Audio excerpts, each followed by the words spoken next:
Queridos irmãos e queridas irmãs, eleitos, eleitas, escolhidos do Senhor. Você que ainda não é salvo por Cristo Jesus, pela palavra, pelo poder do Espírito Santo, eu quero ministrar aqui alguns textos da Santa Palavra de Deus, inerrante e poderosa. Porque a Bíblia vai nos dizer, em 2 Timóteo capítulo 3, o seu verso 16 e 17 vai dizer que a palavra de Deus, as escrituras, ela é perfeita para nos corrigir, para nos instruir em toda a justiça. Jesus disse assim: erras o homem por não conhecer as escrituras, porque é através da palavra de Deus, das santas escrituras, que leva o homem à verdade. Então é por isso que eu estou aqui nesse momento para falar dessa palavra. Então eu quero compartilhar com você, carta de Pedro, apóstolo Pedro, aquele mesmo Pedro que o Senhor Jesus chamou, salvou, justificou ele e fez ele um crente, fez ele um apóstolo, servo de Deus, que nos deixou escrito pelo Espírito Santo a sua palavra. Amados irmãos, então, o que eu quero fazer essas exposições desta carta de Pedro, né? 1 Pedro e 2 Pedro.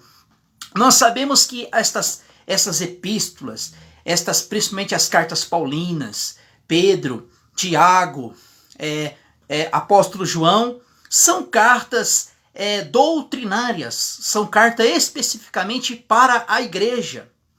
Então, aqui, nós vamos fazer essas exposições da santa, inerrante palavra de Deus. Então eu quero pedir para você que vai me ouvir, acompanhe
ela é inserida no corpo de Cristo, na família de Deus, ele é abençoado com todas as bênçãos espirituais nas regiões celestes em Cristo Jesus. Quer dizer, como Paulo diz lá em Colossenses, que ele nos transportou das trevas para a luz. Quer dizer, Cristo, com seu poder, através do Espírito Santo, nas nossas vidas, nos tirou das trevas e nos transportou para o reino do seu Filho. Pois nos elegeu antes da fundação do mundo, para sermos santos, irrepreensíveis diante dele em amor, e nos predestinou nos predestinou para sermos filhos por adoção por Jesus Cristo, para si mesmo, segundo o bom propósito de sua vontade, para louvor e glória da sua graça, e nos deu gratuitamente no seu amado. Então, o que acontece, irmãos? Nós somos predestinados, nós somos eleitos de Deus por meio de Cristo Jesus, que nos predestinou antes da fundação do mundo.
salvação de vossa alma. Desta salvação investigaram, minaram diligentemente os profetas que profetizaram a graça que vos era destinta. Versículo 11. Para qual o tempo, ou qual circunstância, o Espírito de Cristo estava nele, indicando quando predisse o sofrimento de Cristo e a glória dos que seguiram. O que nosso servo, o que o servo de Deus, apóstolo Pedro, está dizendo aqui? Ele estava falando das promessas, da vinda de Cristo, da encarnação de Cristo, que começou lá em Gênesis e veio em todas as escrituras, em toda a Bíblia, os profetas, as tipologias de Cristo, manifestando, falando a respeito do sacrifício de nosso Senhor e Salvador Jesus Cristo. Verso 12, os quais foi revelado, não para si mesmo, mas para vós. Eles ministravam estas coisas que agora foram anunciadas por aqueles que, pelo Espírito Santo enviado do céu, vós pregaram o Evangelho, as coisas os quais até os anjos desejam atentar. Quer dizer, até os anjos desejam anunciar este evangelho que nós anunciamos, que os apóstolos anunciaram, os pais da igreja anunciaram, os profetas anunciaram a vinda de encarnação de nosso Senhor e Salvador Jesus Cristo. O versículo 13 vai dizer, irmãos, sobre santidade, sobre um povo que foi escolhido, um povo que foi santificado, um povo que foi separado para obedecer a Deus, obedecer